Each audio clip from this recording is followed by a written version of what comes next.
श्री राम जय राम जय जय राम।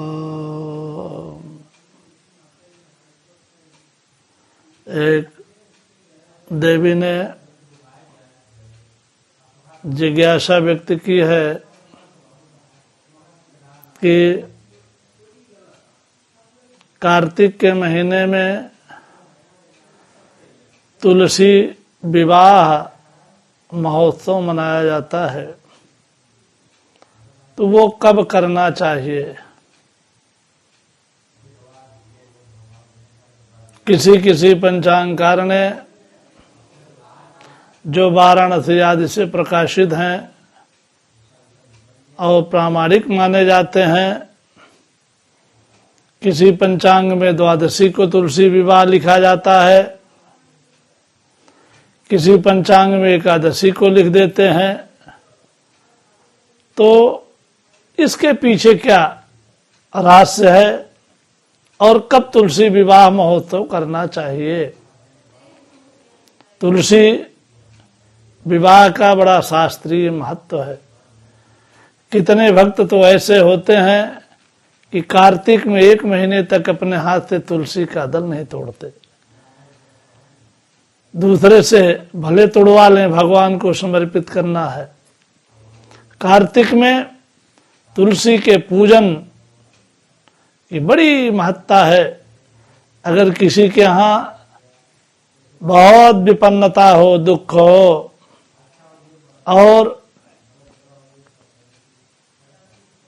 अपने कष्ट का कोई निवारण करना चाहता है, घर की दरिद्रता को दूर करना चाहता है, तो कार्तिक के पहले ही एक निश्चित स्थान पर और शुभ दिशा में, घर से दक्षिण दिशा में नहीं, पूर्व और उत्तर दिशा में, अथवा पूर्व उत्तर में जगह नहीं, पश्चिम भी चलेगी, लेकिन घर के दक्षिण दिशा में तुलसी आदि का होना शुभ नहीं माना गया। अगर 108 बिरवे तुलसी के लगा लिए जाएं श्रावण भाद्रपद आदि में और बढ़िया पूर्ण विकसित हो जाएं, 108 या उससे अधिक भी हो सकते हैं वृक्ष हो तुलसी के, एक तरीके से उसकी संज्ञा वृंदावन हो जाती है। वृंदा तुलसी को कहते हैं, तो तुलसी का जो वन होगा उसका नाम वृंदावन हो जाता है। अतः तुलसी के पूजन करने का मतलब कि वृंदावन का पूजन है। वृंदावन होगा तो बांके बिहारी लाल भी होंगे। तो कुल मिलाकर के तुलसी का भगवान विष्णु के साथ विवाह हुआ है शास्त्र प्रमाण के अनुसार। तो कब करना चाहिए, इसके लिए जो प्रमाण प्राप्त होते हैं, आमल की नवमी से भगवान विष्णु की मूर्ति बना करके, संभव हो तो सुवर्ण की मूर्ति बना करके, और आंवले के नीचे रख करके पूजन करे, और 3 दिन तक, 3 दिन तक का मतलब नवमी को, 10वीं को और एकादशी को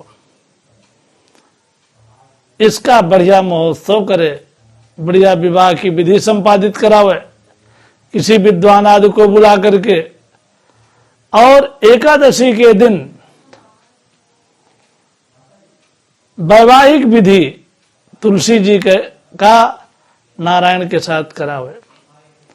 लेकिन इसकी पूर्ति द्वादशी को करना चाहिए। द्वादशी को और ब्राह्मण को भोजन आदि करा करके और उस प्रतिमा को ब्राह्मण के लिए दान कर देना चाहिए। ये इसकी शास्त्रीय विधि है। अब जरा इसमें विचार करें। प्रारंभ हुआ नवमी से, पूर्णता हुई द्वादशी को, तो कोई कोई एकादशी को लिख देते हैं और कोई कोई द्वादशी को लिख देते हैं। तो इस दृष्टि से जब पूर्णता द्वादशी को करना है तो कुछ लोग द्वादशी को उसी दिन एक दिन महोत्सव करके, जिसको 3 दिन का वक्त नहीं है वो एक दिवसीय केवल एकादशी को हम विवाह संपन्न कर दें। लेकिन जो शास्त्र के प्रमाण प्राप्त होते हैं उस दृष्टि से नवमी से प्रारंभ करे और एकादशी को विवाह करे, लेकिन विवाह की पूर्ति द्वादशी को करे, अर्थात ब्राह्मण को भोजन करा करके उसको संतुष्ट करके नारायण की विधिवत पूजा करके उस प्रतिमा को ब्राह्मण के लिए देना चाहिए। इस दृष्टि से विचार करने पर विवाह की पूर्ति द्वादशी में होती है और प्रारंभ एकादशी में होता है। तो कहीं कहीं एकादशी का प्रमाण मिल जाता है, कहीं कहीं द्वादशी का। अतः अपनी लोक परंपरा और शास्त्रीय मर्यादा का ध्यान रखते हुए व्यक्ति को इस महोत्सव को कार्तिक में खूब पुण्य की प्राप्ति करने के लिए करना चाहिए।